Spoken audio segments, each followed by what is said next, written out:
રાજકોટ જિલ્લાના ધોરાજીમાં ભક્ત તેજા બાપા અન્નક્ષેત્ર સહાયક મંડળ ટ્રસ્ટ તથા તેમજ કીર્તન મંડળ દ્વારા આયોજિત શિવાનંદ મિશન વિદ્યાનગર ખાતે દાતાના સહયોગથી આંખના કેમ્પનું આયોજન કરાયું છે। ધોરાજીમાં ભક્ત તેજા બાપા અન્નક્ષેત્ર સહાયક મંડળ ટ્રસ્ટ દ્વારા 285 નિઃશુલ્ક નેત્ર નિદાન કેમ્પનું આયોજન કરવામાં આવ્યું છે। જરૂરિયાતમંદ દર્દીઓને શિવાનંદ મિશન વિદ્યાનગર હોસ્પિટલ દ્વારા આંખ ઓપરેશન કરી આપશે અને આંખની હોસ્પિટલ દ્વારા ટાંકા વગરનું સારામાં સારા સોફ્ટ લેન્સ નેત્રમણી સાથે વિનામૂલ્યે ઓપરેશન કરવામાં આવશે। ઓપરેશન થયા બાદ દર્દીને કેમ્પના સ્થળે પરત મૂકવાની વ્યવસ્થા હોસ્પિટલ દ્વારા કરવામાં આવશે। તેમજ દર્દીને રહેવા જમવાની શુદ્ધ ઘીનો શીરો તેમજ ચા પાણીની તેમજ દવાની વ્યવસ્થા કરવામાં આવી છે। 125 જેટલા દર્દીઓએ તપાસ કરવામાં આવ્યા હતા। 31 જેટલા દર્દીઓને ઓપરેશન માટે લઈ જવામાં આવ્યા હતા। તમામ દર્દીઓને તેજા બાપાની જગ્યાએ ભોજન કરાવી મોકલવામાં આવ્યા હતા। ધોરાજી ખાતે અનેકવિધ સેવાકીય પ્રવૃત્તિ કરતા તેજા બાપા સહાયક અન્નક્ષેત્ર ટ્રસ્ટ દ્વારા તેજા બાપાની જગ્યામાં દરેક પ્રસંગની ભવ્ય ઉજવણી કરવામાં આવે છે। જે ગુજરાતી સાથે અર્શી આહિર ઉપલેટા। મારું નામ રમેશચંદ્ર કાનજીભાઈ કોયાણી।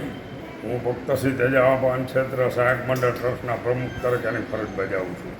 આજે અમારે 285માં નેત્રયજ્ઞ કેમ્પનું આયોજન હતું।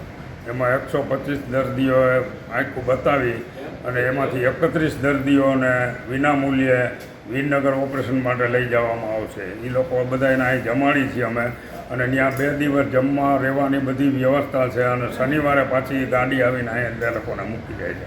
આવી જ રીતની તેજા બાપાની જગ્યાની અંદર અનેક પ્રવૃત્તિઓ ચાલી છે।